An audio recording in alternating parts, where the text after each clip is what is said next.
My next guest is going to be taking on Ronnie Lawrence at UFC Fight Night, July 9th at Saidyokub Kakhramonov. Joining me here on the program. Saidyokub, how are you, sir? I'm good, man. How you doing? I'm doing You well. do- And man, it's been a bit since we've seen you in the cage. We haven't seen you since August. I know you were supposed to fight Brian Kelleher, but you tested, I know you tested positive for COVID. Was it just a matter of them having it, like, I'm sure you wanted to fight, but they couldn't get you on a card? Why such a long layoff?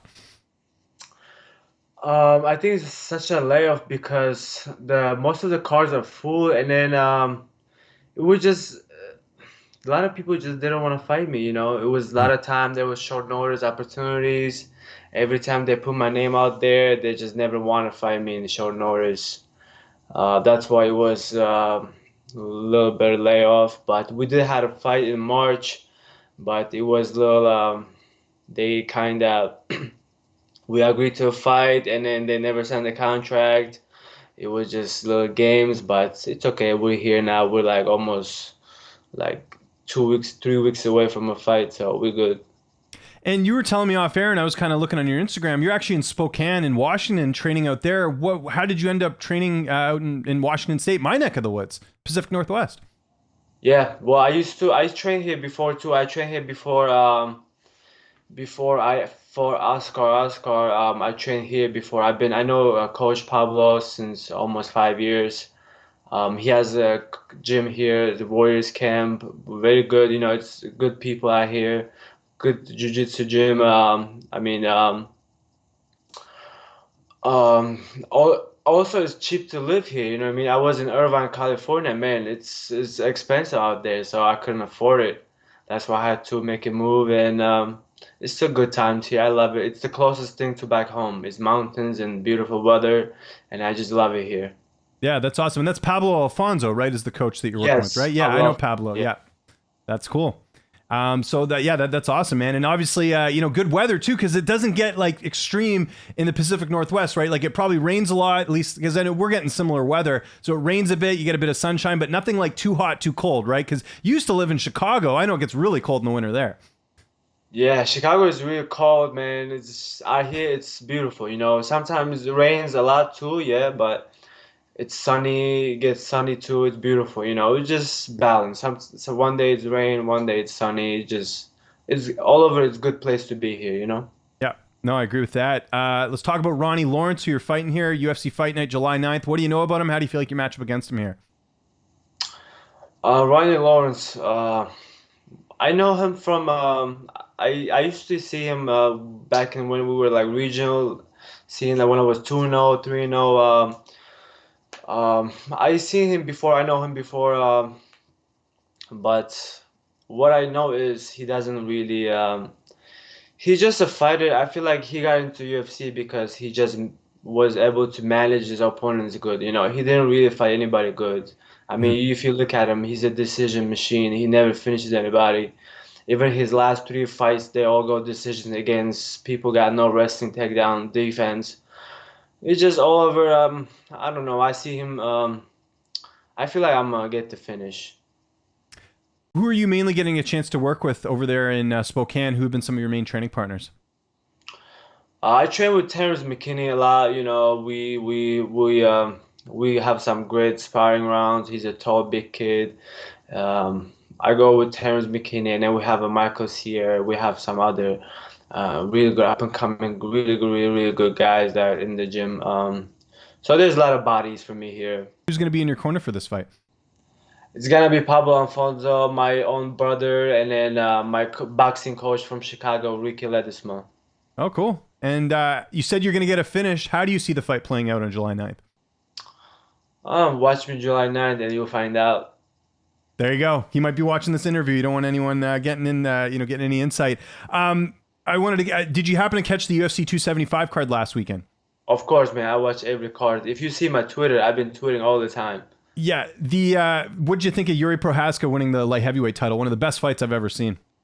Yes, tell me about it, man. It was such a crazy fight, man. They both had like were so many they came so many times close to finish the fight, man. Each one of them. I thought the second round, I thought Glover's gonna get the finish, and then he almost had the finish in the fourth. He almost had the finish at the fifth. It was just crazy fight, man. It was just like a lot of back and forth. It was just amazing fight. I mean, clearly a Glover at 42, he's still fighting like that. It's just, to me, it's just like, wow, that's a passion for him. It's just legendary to me. What did you think of the co-main event? Valentina Shevchenko, Talia Santos. Santos gave her the toughest run that Valentina's had, I think, since being in the UFC. Some people felt like Santos might have did enough to win. Who did you think won that fight? Because it was really close. When there's always a 5-round fight, you gotta win the last two clear. It's like even though you win the first two and then you lose. I mean, the second round, I think it was close, and then the first round, I think she lost. Maybe third, she lost, and the fourth, fifth, it was. I think Valentina did more damage, but I think if they do rematch, I think she got Valentina's number. Okay. And then just last one I wanted to ask you on that card. Weili Zhang knocking out Joanna and Jacek. What was your reaction to that? That came out of nowhere. I mean, JJ, she had her opportunity in the UFC. She made good money. I feel like she didn't.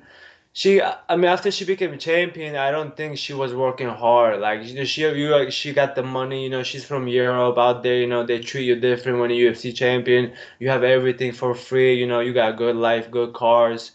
It's not the same. You know what I mean? What's her name? I'm sorry, I don't want to Oh, butcher no her worries, name. no worries. It's Weili. Listen, I'm the last person to talk about Yeah. butchering people's names, but Weili Zhang. Zhang. You can say Weili Zhang. Zheng. Yeah, Weili Yeah. Zheng is just more hungry. She's from China. Out there, just like you gotta stay on your toes. She was just more hungry, and then I think she was a better fighter, Yeah. and she No, got the well said. finish. Is the plan after this to just get a couple more fights in this year? I would imagine, just to kind of keep the momentum going. Like, I imagine most fighters want 3 fights a year. Is that kind of what you like? Of course, man. I want to fight as much as possible, but it's just. You just gotta keep winning. I think more you win, they're gonna call you back. So after this fight, I'm trying to get on the Abu Dhabi card because it's closer to my hometown, so a lot of people can come watch me, my family, and then if I get on the Abu Dhabi card, it'd be a dream come true. Amazing, man. Yeah. So I guess it doesn't matter the opponent. You just want to go out there and fight on that card, because it's pretty awesome to get to fight on Fight Island, right? Yeah, yeah, that's my opponent. I mean, we're eventually gonna fight everybody. If Mhm. I have that goal, I want to get to the belt. So whoever's on my way, I just gotta fight everybody. I don't care. Yeah, and you kind of talked about it there. Are you a little bit surprised in the UFC you're still having guys, turn down fights? Like, I'm sure you expect them in the regional scene, but in the UFC, have you been surprised by that? Because you kind of referenced it there a bit off the top. No, I'm not surprised. I mean, because guys, when they want to get that two check, I mean, it's more of a business, and then I'm not surprised at all. I know the game. Obviously, if I was in their shoe, I wouldn't want to fight me either.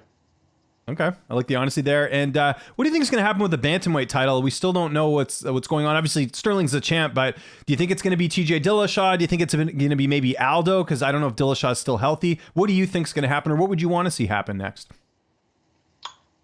Honestly, I look at it like that. I look at it like top 10. Man, they're all over 30. You know what I mean? We're like new generation.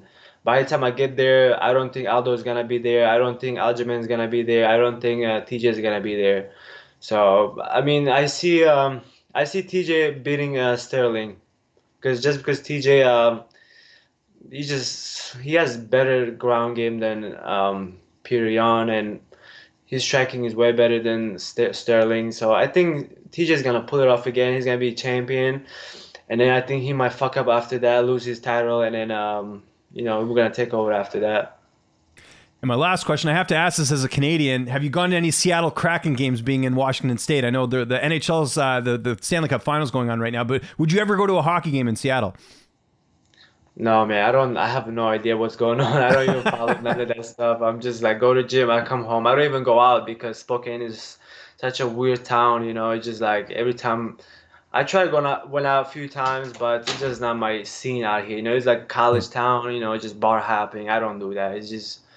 It's like I just go to gym, come home, and enjoy family, and then That's right. I got a mission. I got to take care of It's business. all So business, exactly. Yeah, I like it, man. And that continues on July 9th, UFC Fight Night. Saidyokub, thank you so much for the time, man. If there's anyone you want to thank, any sponsors, any social media you want to plug, I'll give you the last word. well, thanks for having me here. I just want to thank my coaches, Warriors Camp, Pablo Alfonso, Ricky Ledesma, for sticking up with me still, and then we're gonna get to the title soon.